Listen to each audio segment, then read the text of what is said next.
Lytudiep. Hello everyone. Today we will come to an emotional story when Jame said his final words firmly: if there is a time limit for love,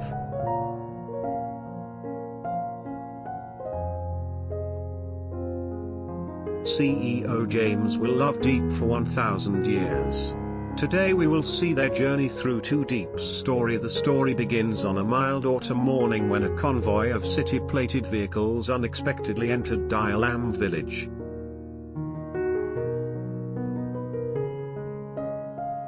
A peaceful Midland countryside surrounded by ancient forests and murmuring streams. Curious villagers gathered along the dirt road, whispering about a mysterious guest who was coming to survey timber sources for a major wood corporation. No one knew that this visit would be the start of a love story that the entire village would speak of for generations. Diep was the only girl in the village with a university degree. Born and raised among the forests, her father was once a famed lumberjack and her mother a renowned bamboo basket weaver.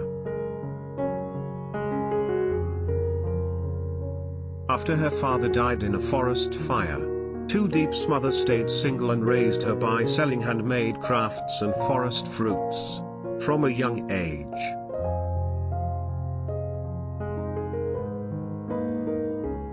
Diep loved carving letters into wood and cherished the scent of sawdust on her hands. After studying ethnic cultural heritage in university,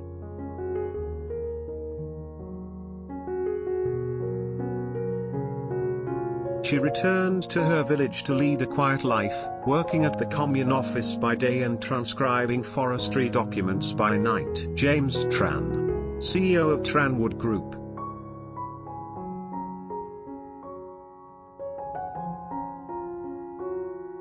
a Vietnamese overseas entrepreneur dubbed the Wood King of Asia, led that convoy. With prematurely graying hair from stress and deep, unreadable eyes,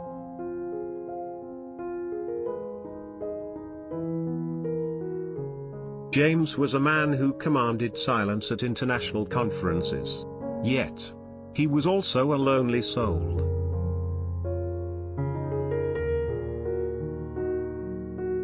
Raised in boarding schools and never having known the warmth of a family dinner, James first saw Diep during a village meeting at the communal house. She wore a light blue traditional blouse and held a notebook.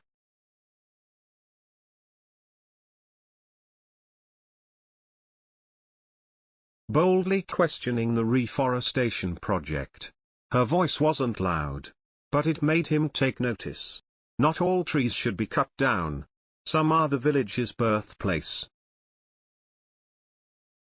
our memory, our soul. James didn't respond, he just looked at her, long and hard. That night, he had his driver stop by the dirt road leading to her home. At first, Diep kept her distance.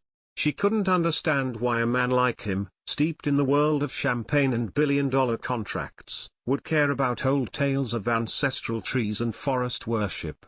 But James didn't ask like an investor.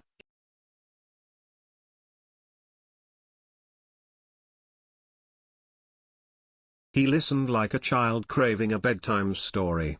He listened as she spoke of trees that weep resin before rain, of sacred trees too revered to be felled,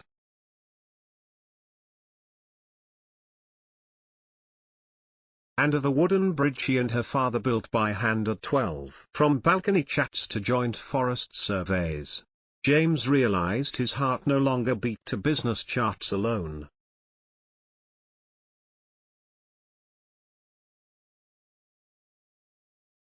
He began to enjoy waiting for her to bring hot rice cakes to the stream, and her parting whenever they debated eco-project designs. Diep, despite telling herself to keep a distance,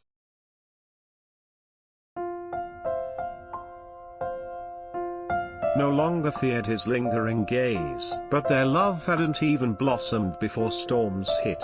When paparazzi leaked intimate photos of them,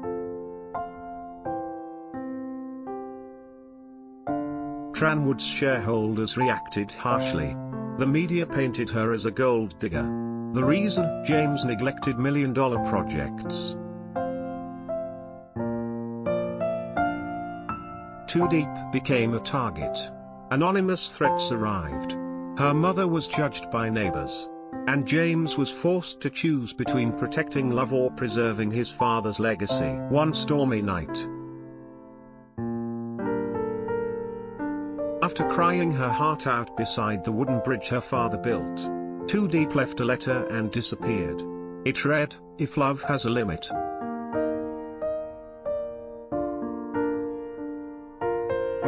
I will bear that limit. I leave. Not because I don't love you, but because I love you too much to watch you lose everything. Live the life you must. I will live one where you remain in memory." James searched for her for nearly a year, through conservation camps and cultural seminars.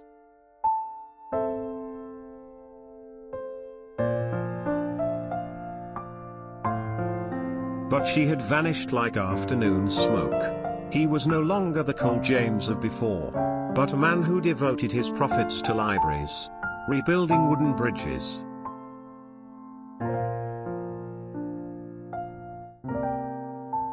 and creating the Diep Lamb Conservation Fund, Diep's Forest. 3 years later, at a startup award ceremony for ethnic minority projects, James heard a young woman present on traditional woodworking.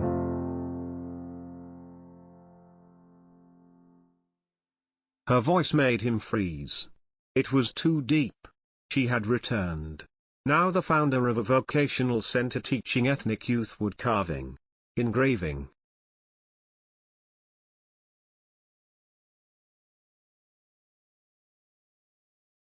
and traditional stilt house building. There were no reproaches, no tears when they reunited. James simply approached and placed in her hand the red ironwood bracelet he had kept for 3 years.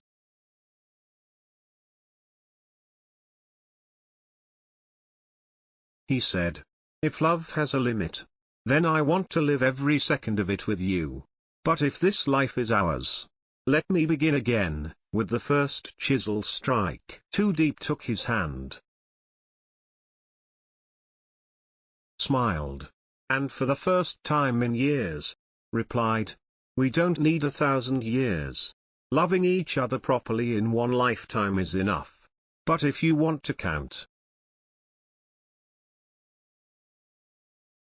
then I'll count with you, starting from 1." And so, the story once thought to live only in memory began a new chapter, where love wasn't bound by distance or origin, where two hearts rebuilt not just bridges across rivers,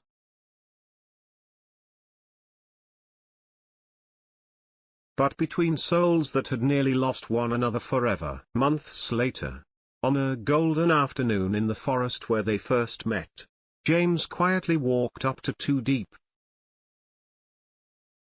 the woman he had loved with his whole life. He carried a simple white wedding dress, hand-embroidered with silver thread and traditional patterns from her ethnic group. Every stitch was an apology,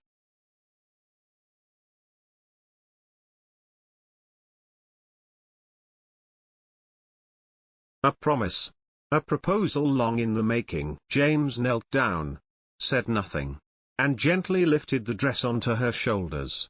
He adjusted the collar,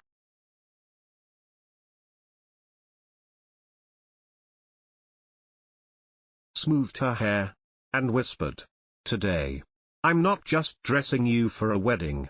I'm putting on the rest of my life to be beside you." Lytudiep choked on her tears and nodded.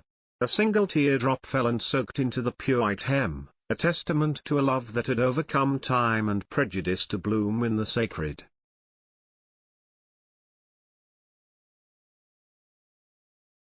Silent heart of the forest. Thank you everyone for watching.